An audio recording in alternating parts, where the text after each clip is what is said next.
from Southern California, lived here my whole life, grown up near the ocean, I'm a college student. I surf a little. I fished a couple times in my life. It's not something I do regularly.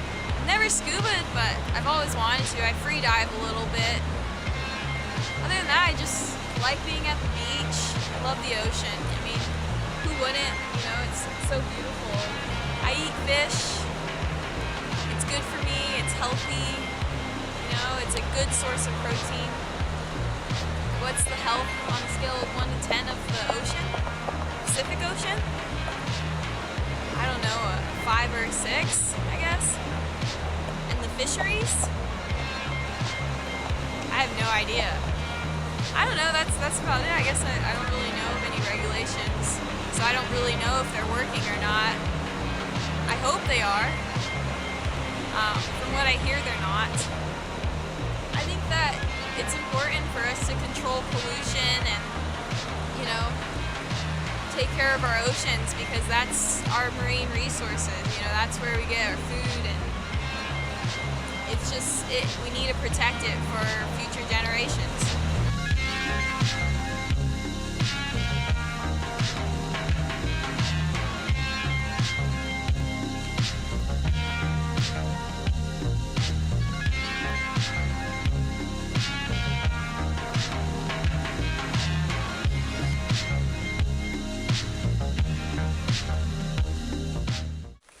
So I wanted to learn more about my marine protected areas in Southern California, and so I scheduled an appointment with Dr. David Ginsberg in the Environmental Studies program at USC. So here we go.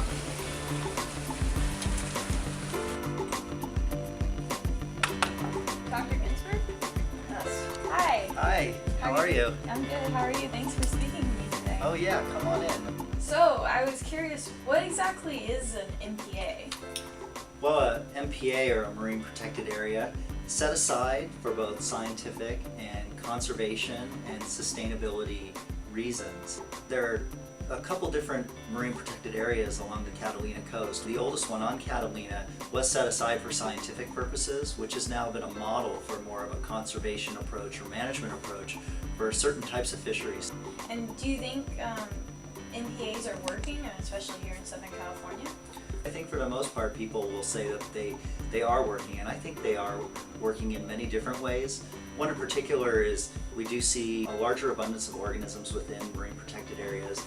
They tend to be larger and they tend to be extremely healthy. For example, kelp bass in the marine protected area just off the Wrigley Marine Science Center, you find a whole lot of kelp bass in there. They're very large, they're very healthy, they're very numerous.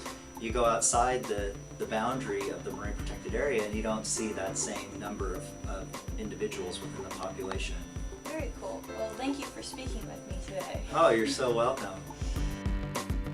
So after my appointment with Dr. Ginsberg, I did some research on my own. I found out that there's MPAs all over the world, and they're working.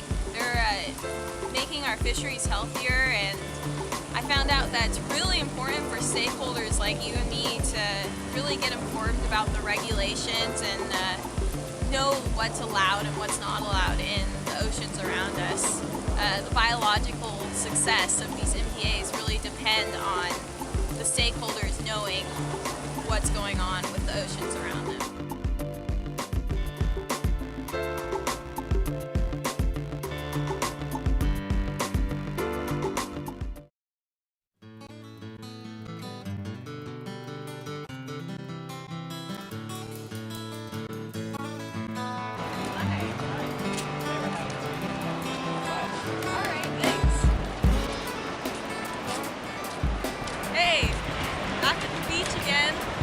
Enjoying the sunshine and it's a beautiful day.